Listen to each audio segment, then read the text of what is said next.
August 19, 1945. The dining hall of the British prisoner of war camp outside Reading, England, fell into an unusual silence as the German women prisoners watched their Sunday dinner being served. For 24-year-old Gisela Richter, the moment felt surreal, almost dreamlike. She sat perfectly still at the long wooden table, her hands folded in her lap, as a British corporal placed a white ceramic plate before her. The plate was warm to the touch, steam rising from its contents in delicate wisps that carried an aroma she had not encountered in over 2 years. Roast beef. Thick slices of it, dark brown on the edges and perfectly pink in the center, arranged beside a golden Yorkshire pudding that stood tall and crisp. Roasted potatoes glistened with butter, their skins crackling in bronze. Bright green peas formed a neat mound next to orange carrots cut into precise rounds. And over everything, rich brown gravy pooled and spread, its savory scent filling the entire hall. Gisela's throat tightened as she stared at the plate. This was not prison food. This was not even wartime food. This was the kind of meal her family might have enjoyed in Munich before the war, on special occasions, on holidays. Beside her, 22-year-old Sieglinde Braun from Hamburg leaned close and whispered in German, her voice barely audible. "Gisela, what is this? Why are they feeding us like this?" Around them, the other 50 women in their gray auxiliary uniforms sat frozen in similar confusion. Some stared at their plates with wide eyes. Others glanced nervously at the British guards who stood along the walls, watching the prisoners with expressions that seemed almost expectant, as if waiting for some kind of reaction. 29-year-old Herta Zimmermann, the former nurse from Berlin, spoke from across the table. "It must be a special day, a British holiday we don't know about."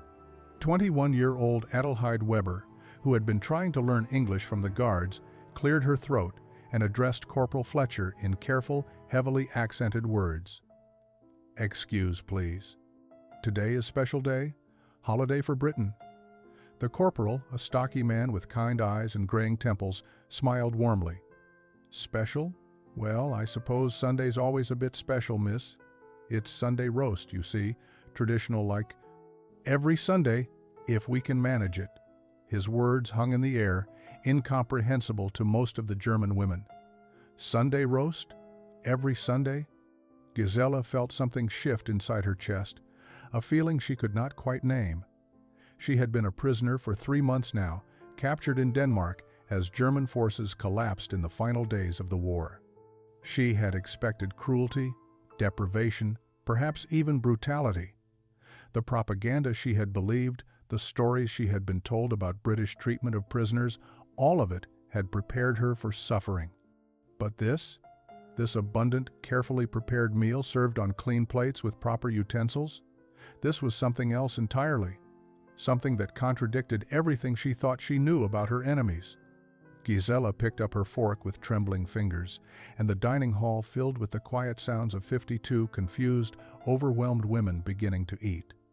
3 months earlier, May 19, 1945, the transport truck rumbled to a stop outside the gates of the British POW facility near Reading, and Gisela Richter felt her stomach clench with fear. Through the canvas covering, she could see gray stone buildings surrounded by wire fencing, guard towers at each corner, and British soldiers waiting with rifles. This was the moment she had been dreading since her capture in Denmark 2 weeks ago. Everything she had been taught about British brutality, about how they treated German prisoners, flooded through her mind in terrifying images. The truck's tailgate dropped with a metallic clang, and harsh sunlight flooded the dim interior. "Out! Everyone out!" The command came in English, barked by a sergeant, whose face Gisela could not see clearly through her exhausted squint.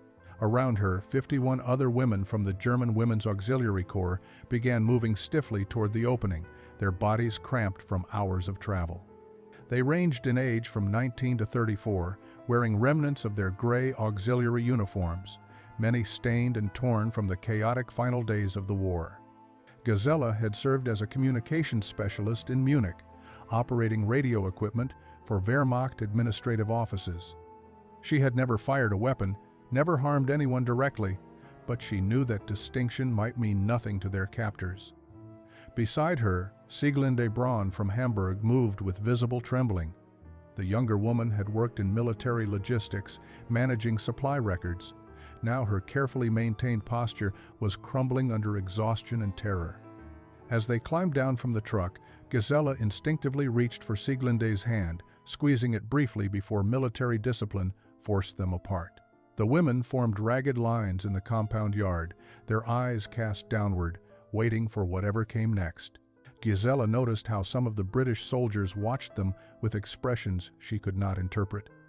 Not hatred exactly, but not kindness either. Curiosity, perhaps? Assessment? A British officer approached. A woman in her 30s with dark hair pulled back severely under her cap. Captain Elizabeth Thornton, as they would later learn, walked slowly along their lines, studying each face with careful attention. "I am Captain Thornton," she said in clear, measured English that Gisela barely understood. "You are prisoners of war under protection of the Geneva Convention. You will be treated according to international law. You will receive adequate food, shelter, and medical care. You will follow camp regulations without exception." The words meant little to most of the German women, but the tone carried weight. Not cruel, but firm. Not sympathetic, but not vindictive either. Professional. That first night, housed in barracks with metal bunks and thin mattresses, Gisela lay awake listening to quiet crying from various corners of the room. Through the single window, she could see British guards making their rounds, their footsteps steady and routine. She had expected to be beaten, starved, perhaps worse. Instead, they had been given watery soup and hard bread for dinner. Meager, but edible. Clean blankets that smelled of lye soap. A functioning latrine. The disconnect between expectation and reality left her more unsettled than simple brutality might have. The first week passed in careful, cautious routine. The German women woke at 6 each morning to the sound of a bell, washed in cold water from shared basins, and assembled for breakfast in the dining hall. The meals were simple but regular. Porridge in the mornings, vegetable soup and bread for lunch, potatoes, and occasional tinned meat for dinner. Nothing like the abundance they had known before the war, but far better than the starvation rations that had defined Germany's final months. Gisela found herself constantly confused by this basic decency from people she had been taught to hate. The women maintained strict military discipline among themselves, as if clinging to familiar structure might protect them from the unknown. They stood at attention when guards entered their barracks, kept their uniforms as neat as possible despite wear and damage, and spoke only in hushed German during their limited free time. Gisela noticed how they unconsciously grouped by age and former role. The younger radio operators clustering together, the nurses forming their own quiet circle, the administrative clerks maintaining careful records of daily routines in hidden notebooks. But the British Guards seemed determined to chip away at their defensive formality with small, unexpected gestures of humanity. Corporal James Fletcher, the middle-aged man from Yorkshire, began greeting them each morning with a cheerful, "Good morning, ladies," that required no response, but acknowledged their presence as human beings rather than faceless enemies. Private Alice Morton, one of 3 female guards assigned to the facility, noticed that several German women were coughing in the damp May weather and requisitioned extra blankets without being asked. Herta Zimmermann, the 29-year-old nurse from Berlin, found herself summoned to the camp's small medical office one morning. She went with considerable anxiety, uncertain what this meant. But the British medical officer, Dr. William Hayes, simply needed assistance with inventory of supplies and had learned she had nursing training. He gestured to shelves of bandages, medicines, and equipment with a questioning expression. Herta understood enough to begin helping, her professional training overriding her fear. Dr. Hayes worked beside her in companionable silence, occasionally offering English words for items she pointed to. And by the end of the hour, something had shifted. She had been treated not as a prisoner, but as a colleague. These small moments accumulated like drops of water, wearing away stone. When 26-year-old Mechthild Bauer from Stuttgart collapsed during morning assembly, faint from anemia and exhaustion, the guards carried her gently to the infirmary, rather than leaving her to recover on her own. When 23-year-old Edeltraud Schneider from Dresden received news through the Red Cross that her brother had died in Soviet captivity, Captain Thornton allowed her privacy to grieve rather than forcing her to maintain composure in public. Gisela watched all of this with growing cognitive dissonance. These were supposed to be their brutal enemies, the British who had bombed German cities, who had fought to destroy everything Germany represented. Yet here they were, showing restraint, even kindness. At night, lying in her bunk, Gisela found herself questioning whether the propaganda had been lies or whether this unexpected decency was itself some kind of trick. By late June, the German women had settled into the rhythm of camp life, but Gisela could not shake the constant comparisons running through her mind. Every meal in the British camp triggered memories of the final months in Munich, when her family had survived on progressively smaller rations as Allied forces closed in. She remembered the gray potato soup, more water than substance, served once daily in the Auxiliary Corps barracks. She remembered black bread so heavy and coarse it hurt to swallow, mixed with sawdust to extend the meager flour supplies. She remembered the constant, gnawing hunger that made sleep difficult and concentration nearly impossible. Here in British captivity, they ate 3 times daily. The food was plain, institutional, nothing luxurious, but it was regular, adequate, and occasionally included protein. Twice in the past month, they had received small portions of corned beef from tins. Last week, there had been cheese, actual cheese, distributed in careful rations, but unmistakably real. Gisela found herself putting on weight for the first time in 2 years, her uniform gradually growing tighter around the waist. The physical restoration of her body only deepened her psychological confusion. Sieglinde articulated what many of them were thinking one evening as they sat in the barracks during free time. How can they feed us like this when we were their enemies? When German prisoners in their hands get better food than German soldiers got serving the Reich? Her voice carried bewilderment rather than gratitude. Several other women nodded in agreement, their faces troubled. The question had no easy answer, and it gnawed at everything they had believed about British cruelty and deprivation.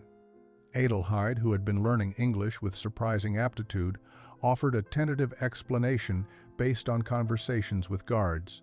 Corporal Fletcher said Britain has rationing, yes, but different system than Germany, more organized, food from America, from Canada, from their empire. He said British people still eat adequately, even with war. The words sounded almost like fantasy to women who had watched German civilians starve while Nazi officials claimed Britain suffered worse. If British civilians had eaten adequately throughout the war, what did that mean about everything they had been told? Mechthild, ever practical from her years as an administrative clerk, began keeping careful notes about their daily rations, calculating calories and nutrition with the precision of her former work. "We receive approximately 2,000 calories per day," she reported to the others. According to what I remember from official documents in Stuttgart, German civilians by 1944 were receiving 1,200 calories, often less. German soldiers were supposed to receive 3,000, but supply problems meant they often received much less. The numbers laid bare an uncomfortable truth. They were eating better as British prisoners than they had as German soldiers. Herta, working increasingly in the medical office, observed another stark difference. British medical supplies, while rationed, were adequate and properly stored. She remembered German field hospitals running out of bandages, using paper in their place, reusing contaminated materials because nothing else was available. Here, Dr. Hayes maintained proper hygiene standards, had access to sulfa drugs, and even some penicillin. The contrast suggested organizational competence that German propaganda had insisted did not exist among their enemies. July brought warmer weather and longer daylight hours, and with them, Gisela found herself noticing patterns in British camp life that puzzled and intrigued her. The guards operated on schedules that seemed almost ritualistic in their precision. Morning tea at 7 precisely, lunch at noon, afternoon tea at 4, dinner at 6. But beyond these meal times, she noticed something else. The way Sunday differed from every other day of the week in subtle but unmistakable ways. On Sundays, the guards wore slightly cleaner uniforms, pressed more carefully than weekday attire. Their boots shone with extra polish. Even their posture seemed different, more relaxed, yet somehow more dignified. The routine work of the camp continued, but at a slower pace, with less urgency. Corporal Fletcher whistled cheerfully on Sunday mornings, old melodies Gisela did not recognize, but which carried an unmistakably festive quality. Private Morton smiled more readily, her usual professional reserve softening into something approaching friendliness. Gisela began watching the kitchen preparations with particular interest. On weekdays, the camp cooks worked with efficient practicality, producing meals that were adequate but unremarkable. But on Saturday evenings, she noticed increased activity, special deliveries arriving from town. Through the kitchen windows, she could see larger cuts of meat being unwrapped, vegetables being sorted with extra care, flour being measured for what looked like special preparations. Whatever happened on Sundays required advanced planning and resources beyond normal daily operations. Herta, now trusted enough to move relatively freely between the medical office and other camp areas, reported back to the other women about conversations she overheard. Dr. Hayes was telling the cook about his mother's Yorkshire pudding recipe, she said one evening in the barracks, speaking in rapid German. He said it must be made properly, with the right proportions, or Sunday dinner would not be Sunday dinner. I did not understand everything, but he spoke of it like a sacred tradition, something that defines being British. The concept fascinated Gisela. She had grown up with German traditions, certainly. Christmas celebrations, Easter observances, harvest festivals. But those were special occasions, annual events marked on calendars. This British reverence for Sunday seemed different, a weekly renewal of something important to their cultural identity. She wondered what it meant that even during war, even in a prison camp far from home, British soldiers maintained this tradition with such dedication. Adelheide's improving English allowed her to ask questions directly. One Saturday afternoon, she approached Corporal Fletcher as he supervised repairs to the barracks roof. "Corporal, please explain Sunday for German women. We see different, but not understand why different."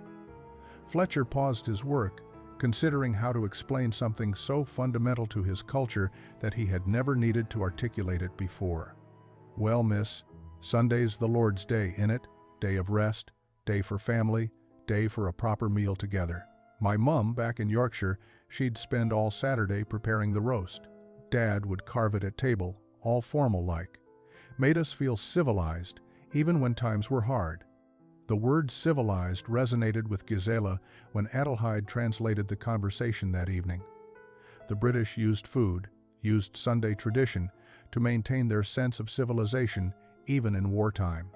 While Germany had abandoned such niceties in favor of total war mobilization, Britain had somehow preserved them. The implications troubled her deeply, suggesting a fundamental difference in values and priorities that propaganda had never acknowledged. As July turned to August, Gisela's understanding of the camp's weekly rhythm deepened. She began to see Sunday not as an isolated phenomenon, but as the culmination of a carefully structured week that gave shape and meaning to the prisoner's existence. Monday brought laundry duties and barrack cleaning, the camp resetting itself after Sunday's relative leisure. Tuesday and Wednesday were workdays, when prisoners who had volunteered for various tasks performed them with steady routine. Thursday brought inspections and administrative procedures. Friday and Saturday built toward Sunday with increasing anticipation. The anticipation itself became noticeable. By Friday afternoon, Gisela could detect a shift in the guard's demeanor, a lightening of mood as the week's end approached. Saturday brought the visible preparations she had observed before, but now she understood them as part of a larger cultural pattern. The British were not simply feeding themselves and their prisoners.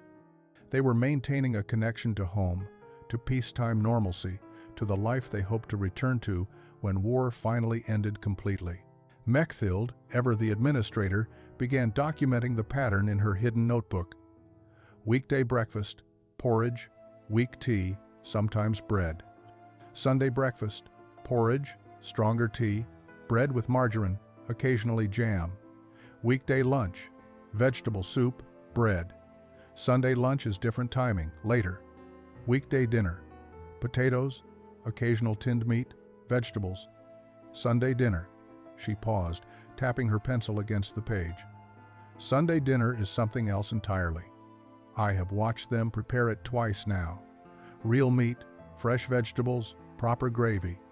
They call it roast, and they treat it like a ceremony. Sieglinde had begun helping in the kitchen, her volunteer work earning her closer observation of the Sunday preparations. She reported back with details that amazed the other women.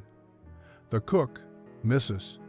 Davies, she is a civilian woman from Reading who comes special. She does not work other days, only for Sunday dinner. She brings her own apron, very clean and white. She treats the meat like it is precious, trimming it carefully, seasoning it with herbs I do not recognize. The intergenerational continuity of the tradition struck Gisela as profoundly significant. This was not mere institutional feeding or military efficiency. This was cultural preservation, the British maintaining their identity through repeated ritual even in the midst of a prison camp's utilitarian environment.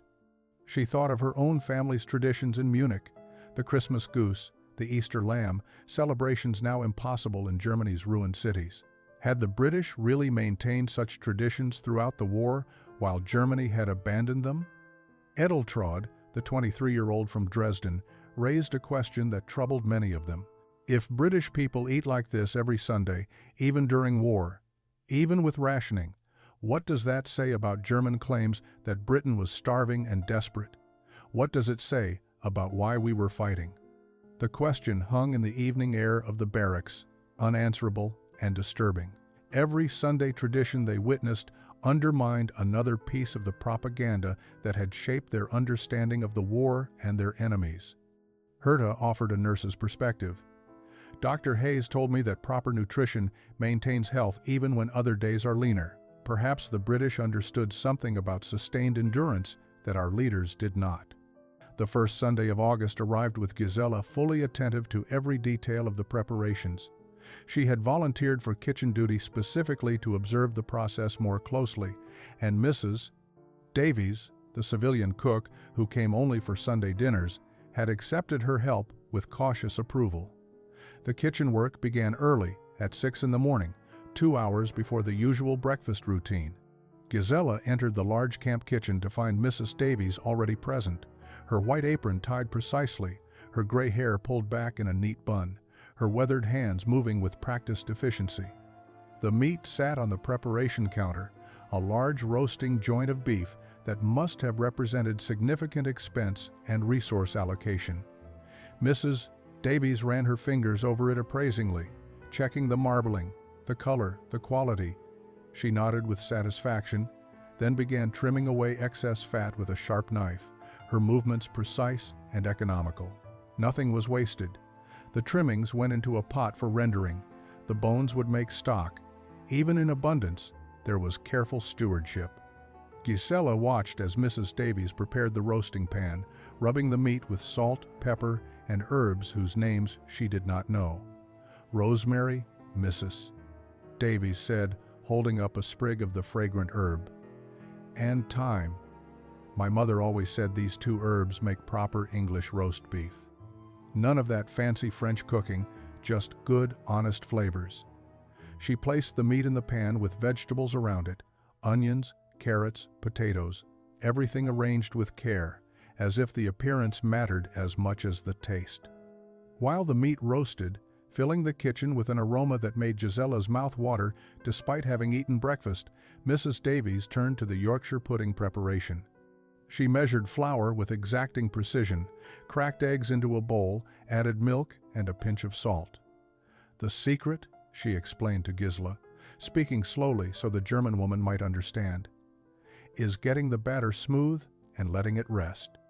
Then the pan must be smoking hot, with proper beef drippings, before you pour it in. That is what makes it rise tall and crispy. Gisela found herself drawn into the ritual despite her initial intention to merely observe. She peeled potatoes under Mrs. Davies's direction, learning that they should be parboiled first, then roughed up with a fork before roasting to create crispy edges. She prepared peas, shelling them from their pods with methodical rhythm. She learned to make proper gravy from pan drippings, flour, and stock, whisking constantly to prevent lumps. Each step had its own small tradition, its own correct method passed down through generations. By late morning, the kitchen had transformed into a production center of remarkable efficiency. Additional staff arrived to help with the final preparations. Serving plates were warmed in the oven. Serving utensils were arranged in precise order. The dining hall was prepared with extra care, tables aligned more perfectly than usual. This was not simply feeding prisoners and guards. This was, as Corporal Fletcher had said, maintaining civilization through ritual and tradition. When noon approached and the food was ready, Gisela stood back and observed the final plating. Each serving was constructed with attention to presentation. Sliced beef arranged just so, Yorkshire pudding placed at the proper angle, vegetables distributed evenly, gravy poured with careful restraint. The plates looked like something from a restaurant, not a prison camp kitchen. August 19, 1945 dawned clear and warm, the summer sun streaming through the barracks windows earlier than usual. Gisela woke to find several of the other women already awake, speaking in hushed German about the day ahead. It was Sunday, and after weeks of observation, they all knew what Sunday meant. But knowing and experiencing remained two very different things, and the anticipation in the barracks carried an almost childlike quality that would have been unthinkable months earlier when they first arrived as prisoners. Morning passed with the usual routines, but everything felt slightly different. The guards seemed more cheerful than normal, greeting the women with genuine warmth rather than professional courtesy. Captain Thornton made her rounds with a small smile playing at the corners of her mouth, as if she knew something the prisoners did not. By 11 in the morning, the aroma of roasting meat began drifting across the compound from the kitchen, and conversations in the barracks stopped mid-sentence as the women caught the scent. Mechthild stood at the window, watching smoke rise from the kitchen chimney. "It smells like my grandmother's house in Stuttgart before the war," she said quietly. "Sunday dinners when the whole family gathered. I had forgotten that smell existed." Her voice carried such longing that several other women joined her at the window, drawn by shared memories of a life that felt impossibly distant now. Noon approached with building tension. The women assembled in the dining hall as instructed, taking their usual seats at the long wooden tables. The room had been prepared with extra care, Gisela noticed. The tables were cleaner than usual, aligned with perfect precision. Fresh flowers, simple wildflowers from the surrounding countryside, had been placed in jam jars at intervals along each table. The British were treating this meal as something special, even sacred. Captain Thornton entered first, followed by the guards who would be serving. Then came Mrs. Davies and her kitchen staff, pushing metal carts laden with covered serving dishes. The covers were lifted, and collective gasps echoed through the dining hall. The platters contained thick slices of roast beef, still steaming, their surfaces dark and caramelized from roasting. Golden Yorkshire pudding stood tall beside them, their edges crispy and their centers still soft. Roasted potatoes gleamed with rendered fat. Bright green peas formed perfect mounds. Orange carrots lay in neat rows. And over everything, rich brown gravy waited to be ladled generously. Corporal Fletcher began serving the first table, placing plates before each woman with careful attention. When Gisela's plate arrived, she found herself unable to move, unable even to breathe properly. The plate was warm, the food arranged with obvious care, the portions generous beyond anything she had imagined. This was not survival rations. This was not even adequate nutrition. This was abundance, comfort, civilization maintained through food. Her hands trembled as they had weeks ago, but now, for different reasons. Then, she had been confused. Now, she was beginning to understand what this meal represented, and the understanding overwhelmed her completely. The dining hall remained suspended in stunned silence as all 52 German women stared at their plates. Gisela heard Sieglinde beside her whisper in German, her voice shaking with emotion. "This cannot be real. This must be a mistake. Why would they feed us like this? Around them, similar whispers rippled through the tables as the women struggled to process what they were seeing. Several had tears streaming down their faces, overwhelmed by the sudden confrontation with abundance after so many months of deprivation. Adelheid, her English now fluent enough for complex questions, raised her hand hesitantly. Corporal Fletcher approached with a concerned expression, clearly worried that something was wrong with the food. "Yes, miss? Is there a problem?" Adelheid struggled to find words, her careful pronunciation faltering with emotion. "Corporal Fletcher, please, we must understand. Today is special British holiday? Is Christmas? Is Easter? Why this food for prisoners?" Her question carried the confusion of all the women, the desperate need to understand why enemies would show such generosity.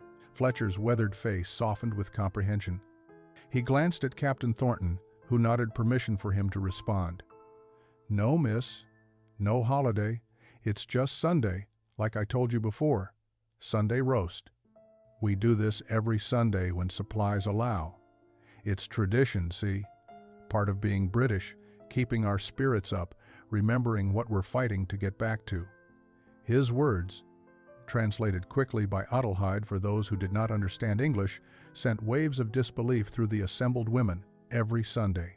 Not a special occasion, not a celebration, just routine. The implications crashed over Gisela like cold water. If this was normal British life, even in wartime, even in a prison camp, then everything she had been told about British suffering was a lie. She thought of the propaganda broadcasts she had listened to in Munich, the newsreels showing supposed British starvation, the official reports claiming Britain was on the verge of collapse. All lies. Meanwhile, British citizens had been eating roast beef every Sunday. Edeltraud began crying openly, her shoulders shaking with sobs she could not control. Herta moved to comfort her, but she was crying too, tears running down her face as she stared at her untouched plate. "I cannot eat this," Edeltraud managed between sobs. "My family in Dresden. They are starving if they even survive the bombing. How can I eat this when they have nothing?" Her anguish expressed what many felt. Guilt at accepting comfort from former enemies while their own families suffered in ruined Germany. But hunger eventually overcame guilt, as it always does. One by one, the women began to eat, tentatively at first, then with increasing intensity as the rich flavors overwhelmed their senses. Gisela cut a small piece of roast beef, placed it in her mouth, and felt tears spring to her eyes. The meat was tender, seasoned perfectly, cooked with obvious skill and care. The Yorkshire pudding was crispy outside and soft inside, the perfect vehicle for gravy. The roasted potatoes had a satisfying crunch. Everything was warm, fresh, prepared with attention, and served with dignity. The British guards watched in silence, many clearly moved by the prisoners' reactions. This was not the response they had expected, this overwhelming emotion, this visible transformation of hardened enemy soldiers into vulnerable young women, confronting kindness they never anticipated. Private Morton wiped her own eyes discreetly, touched by the shared humanity the meal had revealed. As the initial shock subsided and the women continued eating, the dining hall's atmosphere gradually shifted from stunned silence to something approaching normalcy. The act of eating together, prisoners and guards sharing the same meal, prepared with the same care, created a sense of community that transcended their official roles. Gisela found herself acutely aware of every bite, every flavor, every texture. The beef melted on her tongue, its richness almost overwhelming after months of bland, meager food. She forced herself to eat slowly, to make the experience last, knowing that this moment represented something profound beyond mere nutrition. Across the table, Mechthild had abandoned her usual controlled demeanor and was eating with visible pleasure, pausing occasionally to close her eyes and savor particular bites. "I had forgotten," she said quietly in German, "what it feels like to eat food that someone prepared with love rather than obligation. My mother used to cook like this, before the war. Every meal was an act of care." Her words resonated with the other women, many nodding in recognition of memories they had buried under years of military efficiency and wartime deprivation. Sieglinde had stopped crying, but her face remained flushed, her eyes still bright with unshed tears. She cut her Yorkshire pudding with surgical precision, examining its structure with fascination before tasting it. The expression that crossed her face was almost comical in its surprise and delight. "How is this even possible?" she asked no one in particular. "How do you make something this light and crispy from just flour and eggs?" Her question prompted Corporal Fletcher, who was making rounds to ensure everyone had adequate gravy, to launch into an enthusiastic explanation of Yorkshire pudding technique that Adelheid struggled to translate. The guards had begun eating their own meals at a separate table, but the usual rigid separation between captors and prisoners felt less pronounced than normal. Several guards smiled at the women's obvious enjoyment, pleased that their Sunday tradition was having such an impact. Captain Thornton observed from her position near the door, her expression thoughtful. She had overseen many unusual situations during her military career, but watching enemy prisoners weep over roast beef was certainly unprecedented. Yet she understood intuitively that something important was happening, some barrier breaking down that could never be fully reconstructed. Gisela found her attention drawn to the British soldiers as they ate their own portions. They approached the meal with casual familiarity, clearly accustomed to this weekly ritual. They talked among themselves, laughed at shared jokes, exhibited none of the emotional intensity the German women were experiencing. This was normal for them, comfortable, expected. The contrast highlighted just how different British and German wartime experiences had been. While German civilians and soldiers had progressively lost access to adequate food, enduring increasing deprivation as the war dragged on, the British had somehow maintained their traditions and their standards. The organizational capacity required for such maintenance suggested competence and resources that German propaganda had insisted did not exist. As plates began to empty, Gisela felt something shifting inside her. Some fundamental reassessment of everything she thought she understood about the war, about her enemies, about the choices she had made in serving the Reich. This meal was not just food, it was a statement about values, about what societies choose to preserve even under pressure.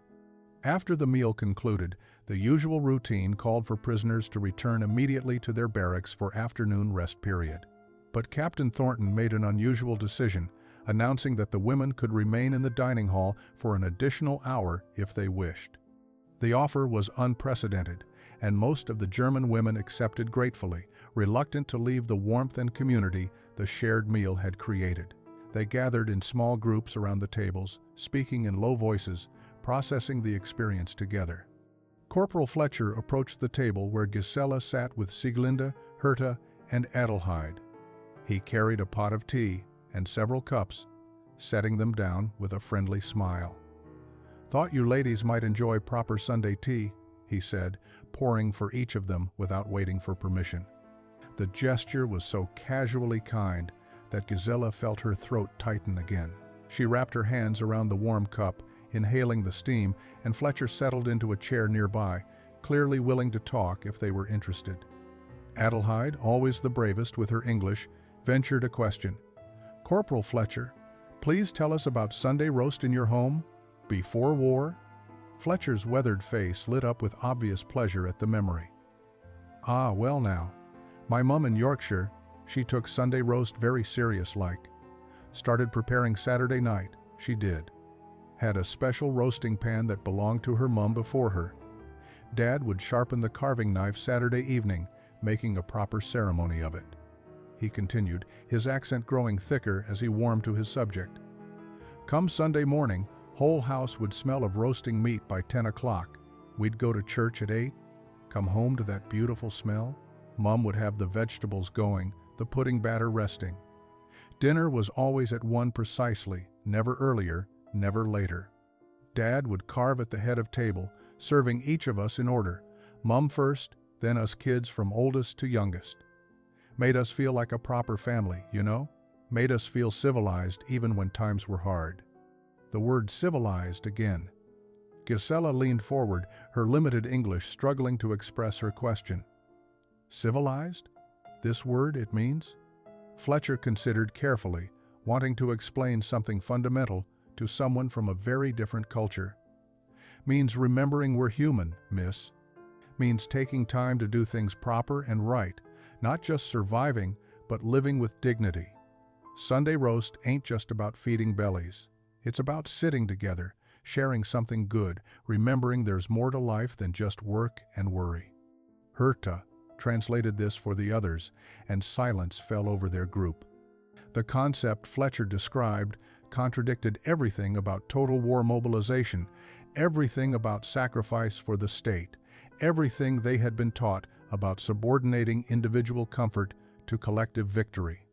The British had fought a total war too, but somehow maintained islands of humanity within it. Germany had abandoned such islands entirely, pursuing victory with single-minded intensity that left no room for Sunday roasts or family dignity. The days following that first Sunday roast dinner found the German women in a state of profound cognitive dissonance. Gisela lay awake at night, her mind churning through memories and revelations that refused to align. She had believed, truly believed, that Germany was fighting defensive war against enemies who wanted to destroy German culture and enslave German people. The propaganda had been constant, reinforced through every communication channel. Radio broadcasts, newsreels, official announcements, officers' speeches. Britain was starving, collapsing, desperately holding on while Germany's superior organization and will would inevitably triumph. But the Sunday roast revealed that narrative as fundamentally false. Britain had not been starving. British citizens had maintained traditions and standards throughout the war. The organizational capacity required to ensure even prison camps could serve proper Sunday dinners suggested a society functioning far better than Germany's increasingly chaotic final months. Everything Gisela had believed about relative British weakness was inverted from reality. The implications terrified her because they suggested her entire understanding of the war might be equally inverted. Mechthild organized what she called a discussion group in the barracks one evening, gathering women willing to speak honestly about their confusion. 15 of them formed a circle, sitting on bunks and floor, speaking in careful German that felt like confession. "We must acknowledge what we are learning," Mechthild began, her administrative precision serving her even in this emotional territory. "The British are not what we were told they were. Therefore, what else were we told that was untrue?" Edeltraud spoke first, her voice barely above whisper. "I believed we were defending Germany against aggression. I believed Britain started the war to destroy us. But if Britain was never weak, never desperate, why would they need to destroy Germany? What were we really fighting for?" Her question hung heavily in the air because it led inevitably to darker questions about what Germany had actually been doing during the war, what the Reich had truly represented. Sieglinde raised her hand hesitantly. "I have been reading newspapers that Dr. Hayes allows in the medical office. British newspapers, American newspapers, they write about camps in Germany, about systematic killing, about things I cannot believe are real. But if the British did not lie about having food, did not lie about their strength, then perhaps they are not lying about the camps either." Her voice broke on the last words, and several women began crying quietly, confronting possibilities too horrific to fully accept. Gisela found herself remembering propaganda films she had seen in Munich, films showing supposed British atrocities, British barbarism, British cruelty to prisoners. Yet here she sat, well-fed, decently treated, shown unexpected kindness by people she had been taught to hate. If the propaganda had lied about British cruelty, it had surely lied about other things too. The edifice of beliefs that had structured her understanding of the world was crumbling, and she had no idea what would replace it. Herta, older and perhaps wiser than most, offered perspective shaped by her medical training. "In nursing, we are taught to trust evidence over assumption. The evidence before us suggests we served a cause built on lies. That is painful truth, but truth nonetheless. The question now is what we do with this knowledge. Late August brought the first substantial mail delivery from Germany through the International Red Cross, and with it came devastating confirmations of what the women had feared. Gisela received a letter from her aunt in a displaced persons camp outside Munich. The news was worse than she had imagined. Her family's home had been destroyed in an Allied bombing raid in January. Her mother had died in the attack. Her father and younger sister had survived, but were living in rubble, surviving on charity rations, searching desperately for any news of Gisela's fate. She sat on her bunk holding the thin paper, reading and rereading her aunt's careful handwriting. The letter described conditions in Munich with stark honesty. Buildings reduced to shells, streets filled with debris, thousands of displaced people wandering without homes or purpose, food so scarce that people were eating grass and tree bark to survive. Her father, once a proud machinist, was working for occupation authorities in exchange for food. Her sister, only 16, had stopped menstruating from malnutrition. The contrast between their suffering and her own relative comfort in British captivity was almost unbearable. Around the barracks, similar scenes were unfolding. Sieglinde had received news that her entire family in Hamburg was missing, presumed dead in the firestorm bombing of July 1943. She sat motionless on her bunk, the letter fallen from her hands, her face blank with shock. Edeltraud learned that Dresden, already devastated by February's bombing, had been further destroyed in subsequent raids. Her childhood home no longer existed. Her parents' fate remained unknown. Only Herta received what might be considered good news. Her family had survived in a suburb of Berlin, though they were living in damaged housing with minimal resources. But even her relief was tempered by her mother's description of life under Soviet occupation, the fear and uncertainty that defined every day. Mechthild's letter from Stuttgart told of her father's death from typhus in the chaos following Germany's surrender, her mother now dependent on her married brother's family for survival.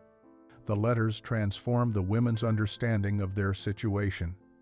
They were prisoners in name, but their daily reality was incomparably better than that of their families in Germany. They ate 3 meals daily while their loved ones starved. They slept in clean beds with adequate blankets while families huddled in ruins. They received medical care while disease spread unchecked through displaced persons camps. The guilt was crushing, but so was a growing recognition that returning to Germany meant returning to conditions worse than captivity. That evening, the women gathered again in their informal discussion group, but the conversation had changed. They were no longer questioning propaganda or processing revelations about British society. They were confronting an immediate, practical decision about their own futures. What do we return to? Mechthild asked bluntly. Starvation? Homelessness? A country that no longer exists in any form we would recognize? Her administrative mind sought practical solutions. But the practical solutions seemed increasingly clear and increasingly impossible to accept. Staying in British captivity was better than German freedom. When the following Sunday arrived on August 26th, the German women approached the dining hall with different expectations than their first experience. The initial shock had passed, replaced by anticipatory understanding. They knew what was coming now, knew that the British would serve another abundant meal, knew that this was genuinely routine rather than exceptional. Yet the knowledge did not diminish the emotional impact. If anything, the confirmation that such abundance was truly weekly made the experience even more profound. Gisela entered the dining hall with Sieglinde and noticed immediately that several of the women had made efforts to improve their appearance. Uniforms had been cleaned more carefully than usual. Hair had been arranged with extra attention. Some had even attempted to repair damaged clothing, stitching torn seams, replacing missing buttons. The preparation suggested a shift in how the women viewed themselves and the meal. They were no longer simply prisoners being fed. They were guests at a cultural ritual, and they wanted to participate appropriately. Mrs. Davies presided over the kitchen with her usual precision, and the meal that emerged was nearly identical to the previous week. Roast beef, Yorkshire pudding, roasted potatoes, vegetables, gravy. The repetition itself was significant. This was not variety for entertainment, but tradition maintained through careful consistency. The British did not need to innovate or surprise. They needed to preserve what defined them, week after week, year after year. As plates were served, Gisela watched her fellow prisoners' reactions. There were still tears, still visible emotion, but different in quality from the previous week. Less shock, more gratitude. Less confusion, more understanding. The women ate with appreciation rather than overwhelmed disbelief. Conversations began earlier in the meal, the dining hall filling with a mixture of German and English as prisoners and guards began genuinely communicating rather than simply coexisting. Adelheid had prepared specific questions for Corporal Fletcher, having spent the week thinking about what she wanted to understand. "Corporal, please explain. How does Britain have food for this every week when Germany had nothing? We were told Britain was starving worse than Germany. Were we told lies about everything?" Her directness surprised Fletcher, but he answered honestly, explaining rationing systems, agricultural policies, food imports from the Empire and from America. His explanation revealed organizational competence and international cooperation that German propaganda had insisted did not exist. Mechthild listened intently, her administrative mind processing the information.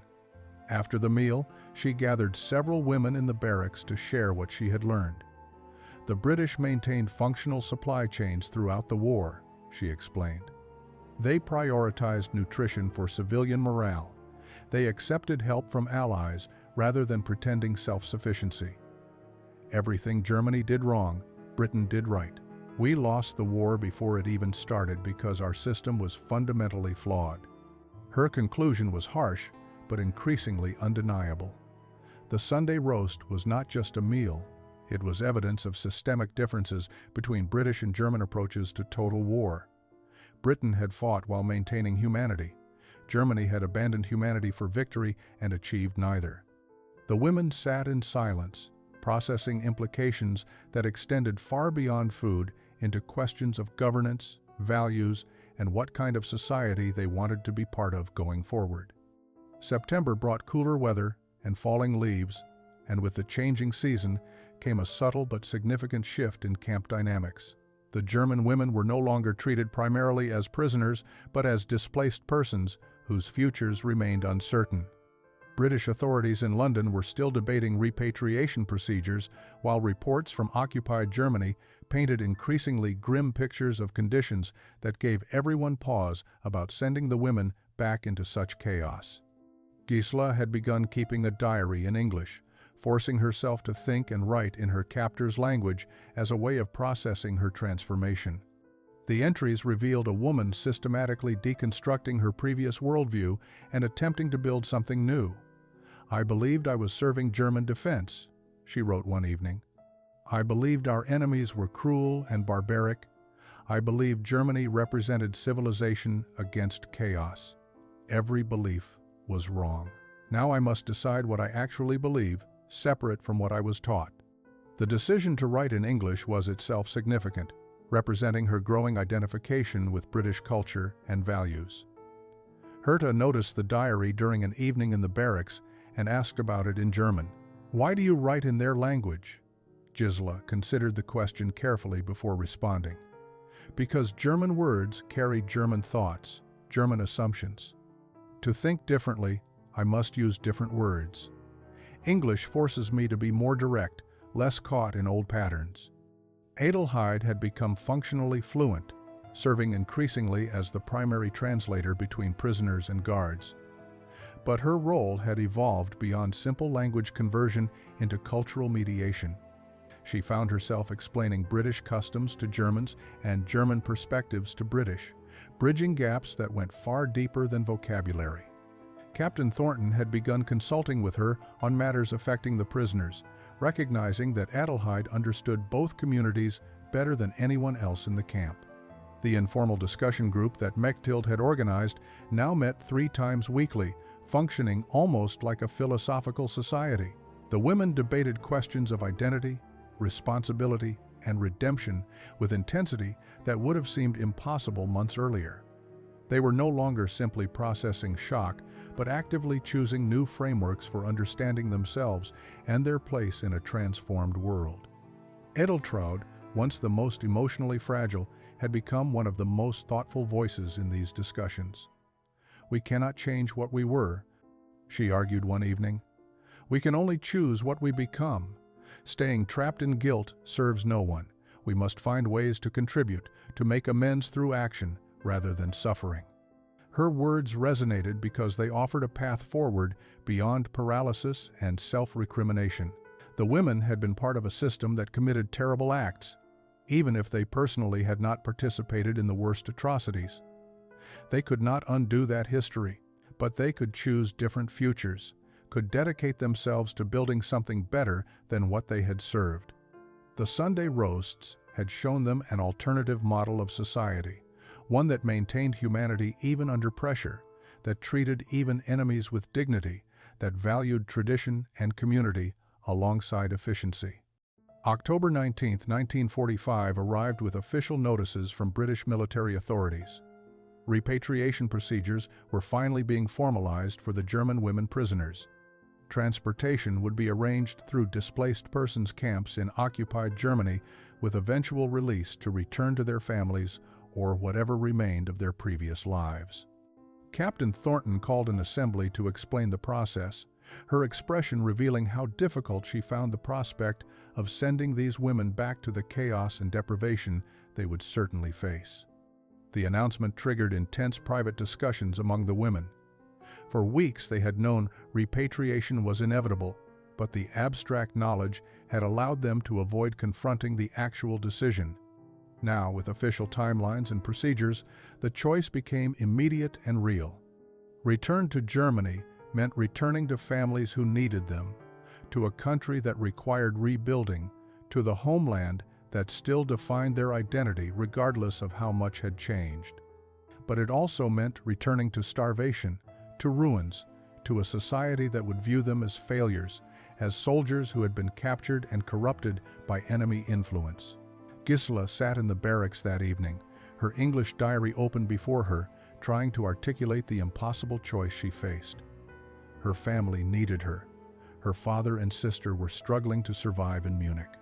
Her duty as a daughter demanded she return to help them, but she also knew that returning meant surrendering the transformation she had undergone, the new understanding she had achieved. In Germany, she would be pressured to forget what she had learned, to suppress her recognition of German failures and British virtues, to participate in collective denial about what the Reich had truly represented. Sieglinde faced a different calculation. With her family dead, she had no one waiting in Hamburg. Returning meant going back to nothing, to a destroyed city where she knew no one and had no prospects. Yet staying in Britain meant accepting that she was choosing comfort over duty, that she was abandoning Germany when it needed rebuilding most. The guilt was crushing, but so was the practical recognition that she could contribute more to reconciliation by staying and becoming an example of transformation than by returning to chaos. The women divided into several camps.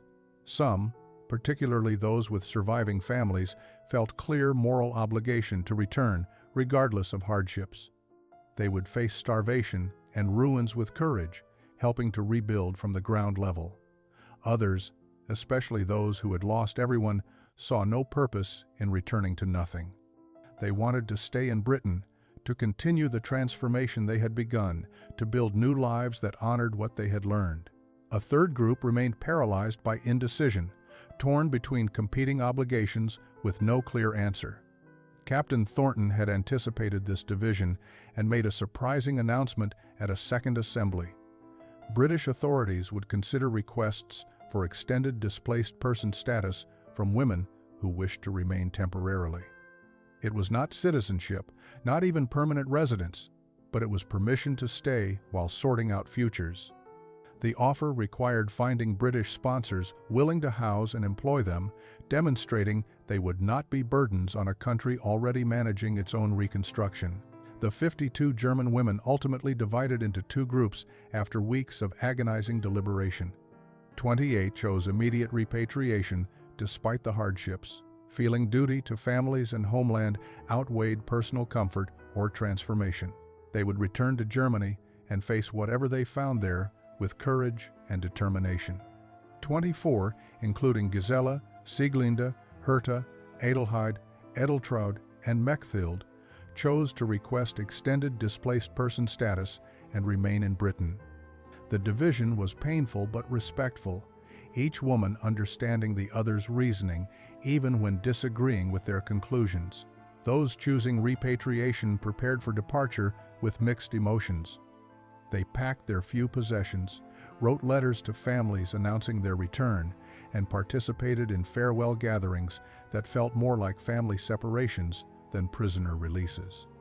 Many of them had transformed during their captivity, had learned to question propaganda and appreciate their former enemies' humanity. They intended to carry those lessons back to Germany, to become voices for reconciliation and honest reckoning with the past. For those choosing to stay, the process of finding sponsors and employment proved surprisingly manageable. The story of the German women prisoners who wanted to remain in Britain had spread through local communities, touching hearts and inspiring offers of help. Mrs. Davies, the Sunday roast cook, offered to sponsor Sieglinde and teach her proper British cooking. Dr. Hayes arranged for Herta to continue medical training at Reading Hospital, promising to supervise her transition toward nursing certification. Captain Thornton had developed particular respect for Gisela during their months together and personally connected her with a family in Reading who needed a German tutor for their children. The Henderson family, prosperous merchants with business interests in post-war Germany, saw value in their children learning German from someone who could also teach them about German culture and the dangers of propaganda. Gisela would live with them, teach their children, and continue her own education in English language and British society. Adelheid's fluency made her valuable to British authorities, managing occupation zones in Germany. She was offered civilian employment as translator and cultural liaison, work that would allow her to bridge British and German communities while earning proper salary. Mechthild's administrative skills found placement with a Reading manufacturing company desperate for organized record-keeping as they converted from wartime to peacetime production. Edeltraud, the youngest and most emotionally scarred, was sponsored by a local church group who saw her as their mission project in practical Christianity. The final gathering before repatriation brought all 52 women together one last Sunday for a final roast beef dinner. Mrs. Davies had prepared the meal with extra care, knowing its symbolic importance. The dining hall filled with tears and embraces as women who had arrived as strangers and enemies prepared to separate as friends and sisters. They had shared transformation that few would understand, had supported each other through psychological reconstruction that would define the rest of their lives. Some would return to Germany, carrying lessons about their former enemies. Others would remain in Britain, carrying responsibility to honor what they had learned through how they lived. 20 years later, October 1965, Gisela Thornton, having taken her sponsor family's name through adoption and later marriage to their eldest son, stood in the converted grounds of what had once been the Reading POW camp. The facility had been transformed into a community center, the barracks replaced by a public library, the dining hall now serving as an event space for local gatherings. She had brought her teenage daughter Emma to show her where her mother's transformation had begun 2 decades earlier. Emma, fluent in both German and English, listened with fascination as her mother described arriving as a frightened prisoner, expecting cruelty, finding unexpected kindness instead. The Sunday roast changed everything, Gisela explained, her English now completely fluent, with only the slightest accent. I thought it was Christmas because I could not imagine enemies feeding us so well. When I learned it was simply Sunday, just normal British tradition, everything I believed collapsed. If they had lied about British starvation, what else had they lied about? The simple act of maintaining civilization through weekly ritual had revealed to Gisela and her fellow prisoners that their entire understanding of the war had been inverted. The British were not barbaric enemies clinging to survival. They were a functional society maintaining values and traditions even under pressure. Germany had abandoned such traditions in pursuit of total victory, and in doing so had lost not just the war, but its moral foundation. Gisela had built a remarkable life in Britain. She worked as senior translator for international business, helped German refugees navigate British society, and served on reconciliation committees that brought together British and German citizens for healing dialogue. Her story had been featured in newspapers and radio programs as an example of redemption and the power of human kindness to overcome hatred. But she never forgot the women who had chosen differently, who had returned to Germany to help rebuild. Many of those women had written to her over the years. They described the incredibly difficult work of reconstruction, the moral reckoning Germany was undergoing, the slow, painful process of acknowledging what the Reich had done and choosing different values going forward. Several had become teachers, explicitly teaching younger Germans about propaganda and the importance of questioning official narratives. Others worked in social services, helping displaced persons and refugees with compassion shaped by their own experiences. The legacy of that Sunday roast extended beyond individual lives into broader Anglo-German reconciliation. The story had influenced how British occupation authorities approached German civilians, emphasizing dignity and reconstruction over punishment. It had demonstrated that treating former enemies with humanity could produce genuine transformation rather than breeding resentment. The women who stayed in Britain and those who returned to Germany both served as bridges between the two countries, proof that former enemies could become friends, that redemption was possible through choice and action. Standing in the autumn sunshine, Gisela reflected on the question that had defined her transformation. What did she choose to believe separate from what she had been taught? She had chosen to believe in human dignity, in the possibility of change, in societies that maintained civilization even under pressure. The Sunday roast had been a simple meal, but it had represented profound values that she had spent 20 years trying to honor through how she lived.